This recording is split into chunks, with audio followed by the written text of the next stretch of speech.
But like I said, my home on where I felt my heart belonged was at a HBCU at Spelman. Spelman didn't have a business major, so I also wanted to go to Howard, but my mom is a single mom, and realistically, that wasn't going to work for Yeah. us. So I came into Cal State Long Beach. Like I said, I had my pink telfer, my pink everything, and I said, I'm going to make Cal State Long Beach my own HBCU. And that is exactly what that's you've exactly done. what I did. That I tell all freshmen, first year students, transfer students, when you get here, make your college experience what you want it to be. And that takes actually sitting down before you go to college and like, what do I want out of my experience? I'm Beth Lesen, Vice President of Student Affairs and Enrollment at Cal State Long Beach, and this is Beach Peeps, a podcast about students, stories, and the interesting things happening on campus and beyond. Hi, Monet. Hi, Beth. How are you today? I'm good. Are you a little nervous? I am. Why are you nervous? I'm nervous because I don't want to say the wrong thing. There is no wrong thing. And I talk a lot and I don't want to stutter, but I want you to talk a lot, and I don't care if you stutter. I'm excited that you're here, and I'm excited that we're doing this. So just take a deep breath and pretend that there's no camera and that we're just having a conversation. okay, one moment. Okay. See, you got this. You got this. Monet Okay. Jenkins, I tell let me it out. everything. I let it out. Okay.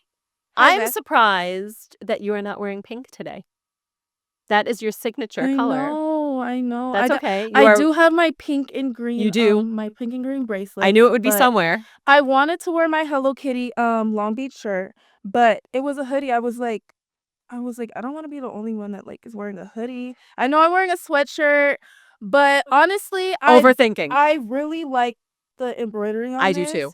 And if the Hello Kitty doesn't pop as much, like I love bright pink, I love pastel pink, and it's kind of like a dusty pink, so it doesn't represent my pink obsession. I think for real, this is the first time I have seen you with not wearing pink. I hope I look just as good. You look extraordinary. But why do you wear pink all the time? Pink and green. I don't. Okay. Well, for starters, I wear pink because my mom's always put me in pink. Oh, is that right? She's had me I thought in it was pink. because of... Well, actually, okay. Well, yes. Okay. Yes and no. So I did come to Long Beach wearing all pink, and so everybody So thinks this was like, even before. I fit right in. It's always been an obsession. My room is pink. I did not know that. Oh, let me do that over. Okay, so my calculator is pink. My pink Telfer bag is my go-to computer bag for school. This is all when I came in my freshman year. Pink notebooks. I obviously wore a pink outfit on my first day of freshman year. And most days. And I've just always worn pink. My mom actually thought I was gonna be a boy, so let me not say I came in wearing like all pink when I was born. My mom put me in boy clothes originally because that's what I was given because they thought I was gonna be a boy. And then she started my pink and Hello Kitty obsession. So I have Hello Kitties from stuffed animals from when I was like 3 still. So then AKA was a no-brainer for you. Yeah, kind of. Not just because of our colors. Our colors are salmon pink and apple green. That's the colors on my There you are. bracelet. But honestly, how I honestly got involved with being an AK is one of my mentors that I'm still close with to this day. She's one of my best friend's mom, and I met him in high school, and she just is like just the best role model. She's very reserved and to herself, but she also like retired early. Her community of like her sisters and also just like the opportunities that she told me that she received when she had became an AK after college.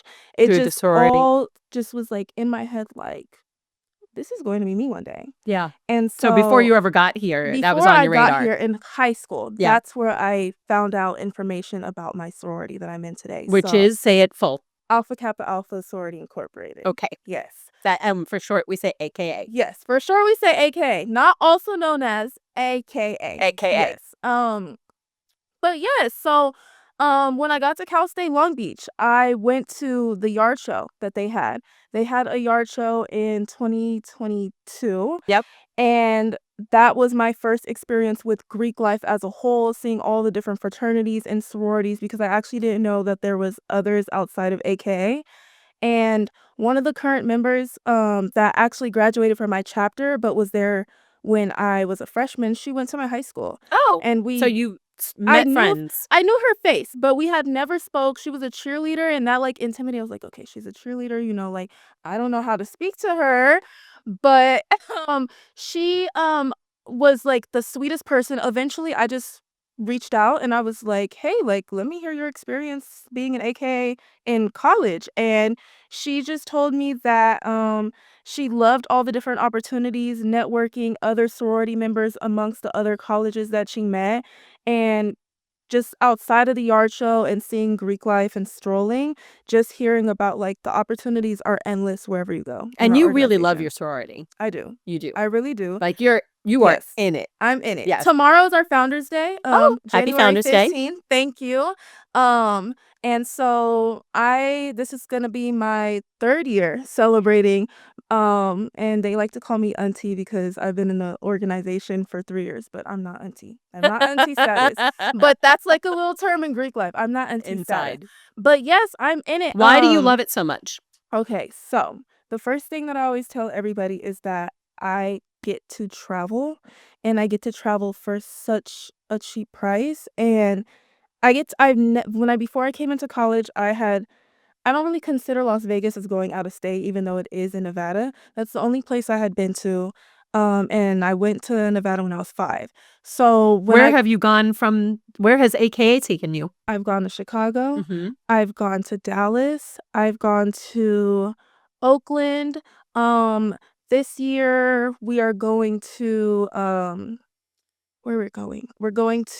We have our big conference in Las Vegas, and so we are considered the far western region because 'cause we're on the west, and then, so we're also hosting it. And then they also have our far western, regional let me see, Far Western Regional Founders Day celebration is actually going to be in Alaska. I will not be going to that because it's next month, and I I was have like, a are you few going to trips. Alaska? No, I'm not going to Alaska. Yeah, we have that coming up, but I've been able to travel to Just because of 3 just being in from the organization. conferences? Yes, just going to conferences and being in the organization. My favorite conference was Chicago because it was my first conference. It was my first time getting to travel with my line sisters. Those are the girls that I came into, the sorority with my freshman year. So I forgot to mention that I've been in the sorority since my freshman year. Yeah, Yes. right away you went Right in. right away, I knew what I wanted to do. Yeah. And we went to Chicago and got to have some deep dish pizza, Yes, and like you do. we got to meet these AKAs that go to USC. So our region is actually very small. There was about, like, honestly, I think, like, 20 undergraduates there, so we were all just kind of very close-knit, and we still talk to those same, girls at USC till this day. So it's such, like, I've I'm an only child for one, so just to be able to network and to be able to have sisters that I've never had before is just an experience Oh, that that's nice. no not everybody gets to Yeah, experience. that's nice. Yeah. And in addition to travel, it kind of makes your world bigger than just campus because of your connection to the Mhm. AKAs and other campuses. Right. Like there's a whole other network. Exactly. Yeah. So we have a graduate chapter in Long Beach. And so with our graduate chapter and our undergraduate chapter here at Cal State Long Beach, we kind of have like a little bit of a mentorship alignment. So when you come into the organization, you get paired with somebody in the graduate chapter that has maybe the same career path and passions that you are in. Maybe so like my mentor, I'm a business marketing major, and my mentor is somebody that does event planning for Mattel, and I want to go into public relations and event planning. And you got this mentor through AKA. I got it through AKA But this is as a freshman too. and this mentor is a professional Mhm. in at Mattel Right, yes. mentoring you. Exactly. And That's so the incredible. connections that you make, like I said, it's endless. It's everywhere that you go. I can go in the airport and I'll wear my pink and green and immediately make a connection off of there. I I like to tell a story. I complimented a sister on her bracelet, and she sent me her bracelet just because I complimented her and said that she loved it, and she sent it to me in the mail. I love Like, that. we look out for each other. We look And out you for have each some pretty other. famous members. We do. We have our Who's your most famous AKA? Kamala Harris. Yes. We have Miss Kamala Harris. Yes. We got to meet her in Dallas. You So did? we You did. met her? I didn't get to meet her face to face, but She was there. she was there at our conference. It was the craziest thing. We found out like the day before that she was coming, and just seeing all the Secret Service, like all of the girls, not me, but all of the girls and all that I saw, they were all fangirling over the Secret Service, taking pictures with them. But it was like I'm seeing you on TV, And and now you're I'm in front of seeing me. you're in front of me. Yes. You're in front of me. And yes, it was a good time, but Chicago holds a special place in my heart. But I loved Dallas just as much. Amazing. And AKA is not the only thing you do on this campus. No. What else do you do on this campus? So I previously used to be the leadership development director for our Black Student Union. And with that, I helped coordinate basically when students are coming on campus, making sure that they know that there are resources available everywhere, whether not only just Black resources, professional resources through the career development center. You have resources available through your own majors as well. And You're like an ambassador. Yeah. that's a nice way of putting it. That's a nice way of putting it. I like that word. Um so yeah, I did a lot of that, and just being able to help assist with programming that our students wanted to see. Um I also used to be the treasurer for Queen to Queens. So What's Queen to Queens? Yeah. that was an organization that isn't currently active, but it was an organization for women on campus to just look at one another and do exactly what we're doing right now, which Yeah. is just being able to have conversations that we do and don't feel as comfortable with. And we just were able to provide like a space for us to just relax. Just And relax. connect Yes, with each other. relax and connect. So one of the events that I helped host while I was a treasurer was we did a Galentine's, and we got Oh, to I love that. do gingerbread Valentine's Day houses. And it was like a group of like 25 of us. It was our first event, and it was really fun. I don't like gingerbread, but I like to just, do things for the pictures and for the Yes. vibes. And of course, my gingerbread house is pink. So, and we got to wear pink and take pictures too. So you were So, happy. yes. Valentine's Yes. Day is a very good holiday for your Yes. pink. Yes, For my your pink pink obsession. preference. Yes. And also, you do something here for us. I do. What do you I do here? work in the student affairs office and department under the Black Scholars Program. And with the Black Scholars Program, we provide financial aid, assistance, we do career development, we do financial workshops, because a lot of our students aren't fully aware of the different financial resources that are available in Long Beach in general. Over the summer, we got to go to the Farmers Merchant and Bank, and we got to go to the one that was the first one that was originated here in Long Beach, and it was like a big mansion. And I remember seeing like this big old like lion or something at the top of the I don't know if it's a lion. Yeah, I don't I know what assume it you're was, right. but it was an animal. Yes. And I don't know what it But represented, it's but like it was old the yes, architecture. it Yeah. was the coolest thing. And I got to close like the vault too. You did? I got to close the vault, and I have a video of it because I'm so extra like that. But it was the funnest thing. We got to interview they're one of our sponsors, so that's why we went. But just resources like that, they ended The up coming sponsor of back. what though? They Because you write. I write our Black Scholars newsletter. Thank you. That's what I And was so, hoping you would yes. talk about. I'm a co-editor along with one of our recent editors that we just now brought onto our team. Her name is Toy, and I write about anything that students want to hear of, whether that's writing about interviewing alumni, interviewing our faculty, of course, interviewing our students, highlighting community events that we're going to. Where do you get your ideas from? My head. That's it. You just It come up with pops them. up on the top of my head. I feel like as a marketing major, like being creative is just in my blood. So the second I may see something maybe on TikTok, Miss Tracy, that is the coordinator of our program, she'll send me something on Instagram maybe at like 10 o'clock, and we're just like running through ideas. And I also like to ask students, like, what do you like to see? Like, once I'm just hearing how they talk and I'm like, "Ooh, that's a good idea." So do you basically wander through the world looking for content Not really. or So just recognizing content? Like, I like that would be good recognizing content. contents. That would be good content. Yes. So when we had our 20% Black student enrollment increase in That was a big 2024, deal. Yeah, it was.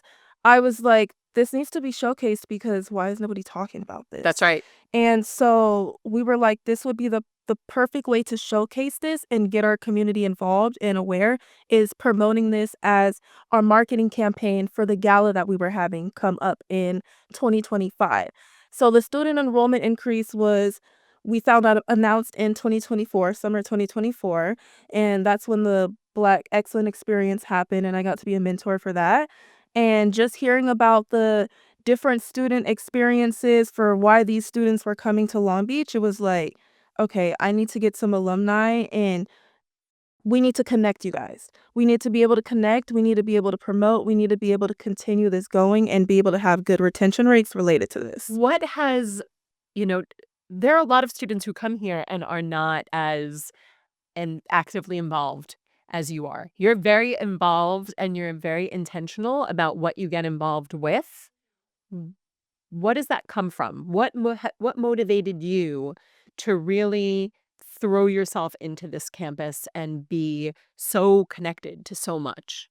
So in high school, I ran track and I was in Black Student Union in high school, but there wasn't like to the extent of the organizations we have now, it's not as many, obviously. And so I actually did not want to come to Long Beach. You didn't? I didn't. Why? Where did you want to I go? wanted to go to a HBCU. I Oh, okay, wanted that to makes go sense. to yes, I I can wanted to go to understand that. Spelman with my best friend. We've been best friends since we were 1, and she applied to go to Spelman, and then I just started looking financially, and I was like, "It's not I can't It make it wasn't possible." realistic. Yes. Yeah. So, I only applied to Cal State Long Beach, Fullerton, and Poly Pomona. I got into Fullerton, and I got into Long Beach. And I did wanna go to Fullerton. Somehow ended up just was like, "Let me just end up going to Long Beach."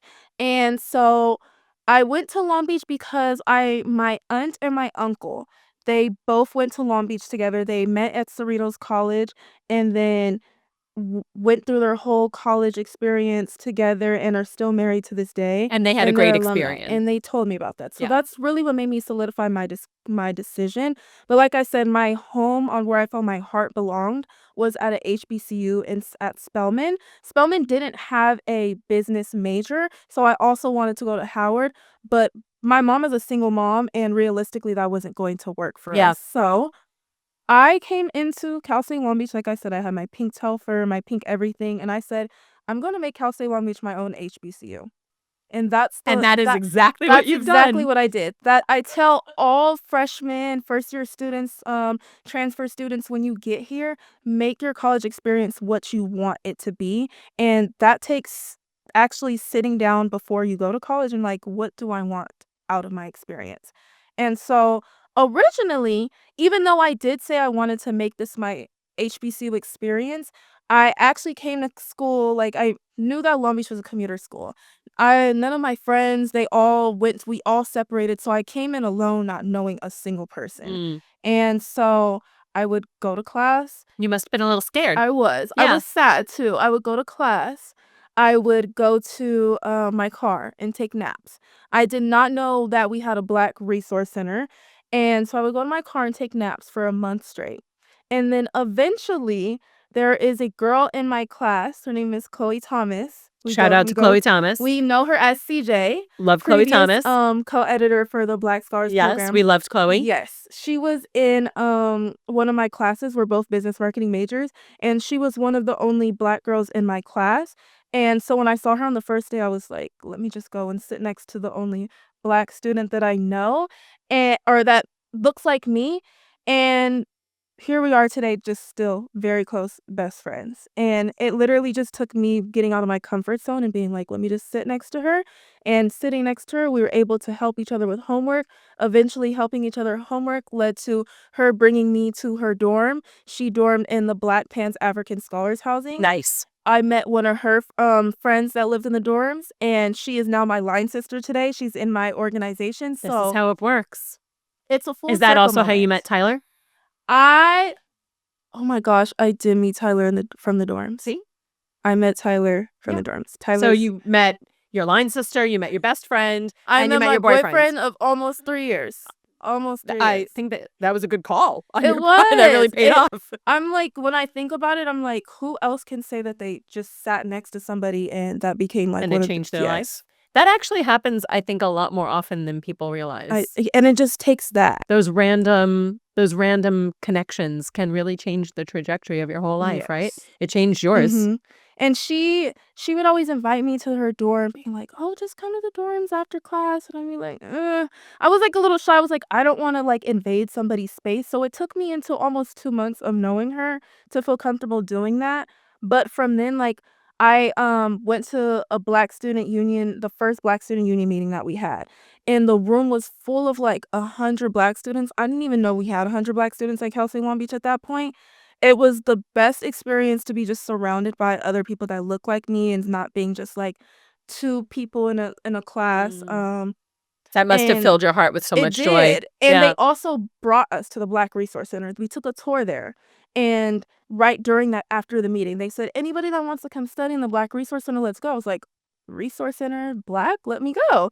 And I saw that there was couches there. I was like, perfect, a couch to take my naps. Yeah, you don't have to nap in your car anymore. I don't have to nap in my car in the parking structure. I and then it was just it felt like home. Yeah. It really felt like home. So Yeah. I remember right after, not too long before then, I remember calling my mom in the middle of like before I was about to take a nap and crying on the phone to her because I was like, Mom, I'm friendless. I don't know what I'm gonna do here. I want to go to Spelman. I was bawling my eyes out on the phone. She's like, Monet, just go to an event, go to something. And I was like, I don't know anything. And I went. And then we went to they had a bowling event too at the Cultural Welcome. The Black Cultural Welcome had a bowling event. And that's really what I met everybody. I got handed like my first party flyer too. And we all went to the party together and So how long would you say it was between the day that you were crying on the phone with your mom and the day that you like had a total social circle that you loved? it was literally 2 days after. 2 Yes. days It's like after? I spoke it into existence. So for all of the students who might be out there right now feeling alone and lonely and crying and wondering if they made a bad choice and thinking that maybe they shouldn't be here, because that was you. It was. And then literally 2 days later, everything changed Mhm. for you. So what would you say to a student who feels lonely and like maybe they made a mistake and they don't belong here and all that? What would you say to a student in that kind of a situation right now? You just have to get comfortable with the uncomfortable. You have to. I used to be very shy as a kid, so just going and sitting next to somebody like how I did with CJ was just out of the ordinary growing up for me. But you have to. It's the only You way. pushed yourself. That's the only You way push I yourself a could. little bit. Exactly. Somebody can't hold your hand and do it. We're in college now, and I don't have my mom walking me into school anymore. I don't have my mom calling my teachers to let me know I'm gonna be absent anymore. You have to do it yourself. You have to realize like I'm an adult and I have to do it. And if you don't, that's okay. Hopefully somebody can, come up to you and just be able to do that for you. Um, but you get comfortable with the uncomfortable, and that takes being able to get out of your comfort zone and just being able to find your people. And that can start like with just Sit next to sitting someone next in to somebody class. Yeah. or just, like I said, there's the Black Cultural Welcome. There's Week of Welcome. So start with Week of Welcome. I did not attend Week of Welcome my first semester because it was hot. It was scorching hot. And now in retrospect, you're like, maybe I should have Yes, gone even and though then it was it hot. wouldn't have taken me 2 months. It would not have taken me Yeah. 2 months. I Go did not and go. we could welcome there are all these tables and just find the table that you Yes. think you like the best. Right. And talk to those people. Exactly. That's the whole point of it. It's a resource fair, and you have to you have to grab onto the resources that you have, and when they're right in front of you, you can't complain on why isn't this working for me. And you're connected with a lot of people on campus, not just students. Like, you're connected with Tracy, you're connected. Who are some of the people on campus who are not students who you value a connection with? So when our previous Black Resource Center director, Paul Carter, Paul Carter. he was somebody that Amazing. yes, he Yes. was phenomenal. He started the same year I did in 2022. So it's kind of like he just happened to come in the resources center with snacks, of course, and Always snacks. we were like, Always bring okay, snacks. we might like you now. And so he came in with snacks, and that's the perfect way to grab my heart is with food. And so he came in, and I just one day when I was applying for my organization, I needed a letter recommendation, and I had only had that one talk with him because he had food, but I was like, he seems friendly. I messaged him like, "Hey, can we like do a one-on-one so we can get to know one another?" And from just that alone, just me going out and emailing him, we sat down, talked about all my passions, all my interests, and what I wanted to do. And from that day forward, I would just go to Paul's office. Whenever I take my breaks during work, I just walk over and bother them in the Office of Belonging and He Inclusion. loved you. He loved you. Paul, and you have Tracy I here. have Miss Tracy, I have Miss Daria. Um, Outside of them, I have people that don't even attend Cal State Long Beach as well. I also have Miss Susan Jacobs. Yeah. She works in the communications department, and she's our campus advisor. But she makes like when I do my newsletters, I go straight to her because she also used to write newsletters too. Right. And so And these are all people who are so excited to work with you. Like, they wanted you so much. They'll do anything that they can to try and figure out how to support you. I think we don't realize is that the faculty love us. You guys love talking to us. I love that you just said that. And it's like, because I've never felt comfortable. One thing I wish I would have taken advantage of was office hours. I started doing that my last semester, and I wish I would have taken more advantage because you guys actually love to talk to us, and I often felt like we're like, I don't want to. What is the word? Impose? Yes, I didn't want to feel like that. You're the whole reason that we're here. Mm-hmm. And like, the best part of my day, there's so many other things that we have to do that we don't love, but the students are always what we do love. Right. I think we just don't realize it because everybody's always running around in meetings, and it's like, dang, like, we don't want to feel like we're imposing you guys. Like, I don't know. But now you don't feel like you're imposing. I Now you definitely know don't. that people really care. I feel comfortable just walking in and feeling just going into an office and being able to just be like, "Hey, I'm here." So even though you wanted to go to Spelman Mm-hmm. and you did not want to come here initially, and when you first got here, you were super lonely and sad, are you glad you're here? I am. Do you love it here now? I do. That's Okay. why I'm wearing my Long Beach shirt. I see. Not just for the podcast. A lot of my money goes to the bookstore. We have one of the best bookstores, and our bookstore We are very fortunate. And they have Hello Kitty. Yes. And they have they have pink And they have and green. and we have Hello Kitty. They That's have right. pink and green pajamas. And so my whole chapter went crazy on the pajamas last semester. We have everything that you need. And if we don't Anything. have it, we will get it for you. Yes. If you just ask. But yes, So now you're outside of happy. I am, and not just because of the clothes, but just No, like of course not. I But can. it's a happily ever after situation. Yes, I can graduate and be an alumni and want to come back. And like, I love my high school-ish, but I can't just like want to do that unless like I feel like I'm getting something. But I could come back to Long Beach any day, anytime, give advice to anybody without feeling like I have to do something. It's because I want to. You're proud to be here. I have to, I need to just give back. And another reason why I feel like that is I lived in Long Beach. I lived in North Long Beach. So this side of Long Beach before coming here I was not very familiar with. My mom had me go to school in Cerritos. So I've gone to so many different community events and being able to just get like talk to community members that in areas that I grew up in. Dr. Joni Ricks, the council member for Northside Long Beach. Just being able to get back, I got to do the parade with her last year, and it was like a full circle moment. Like I lived there, but I wasn't connected with the community there Right. because I went to school in Cerritos, and it's a huge difference. So We Long love Beach, having you represent us yes. Thank out in the you. community. You're a wonderful representative of all that this institution has to offer. And the only way for you to feel like you belong here is honestly getting out and joining the I think that's community, right. meeting somebody that has those same passions as you. And that's what I've had to do. Miss Tracy's made me feel more comfortable with just getting up and doing that and just being able to talk. Like I said, you guys like to hear us talk We and talk do. about our It's my experiences. favorite thing to do. And I could talk all day, but I just love the feedback, just the support that I get in every little thing that I do, and without a doubt, I would have regretted going anywhere else. Well, I'm going to end there because how can you possibly top that? Thank you for doing this with me today. Thank you.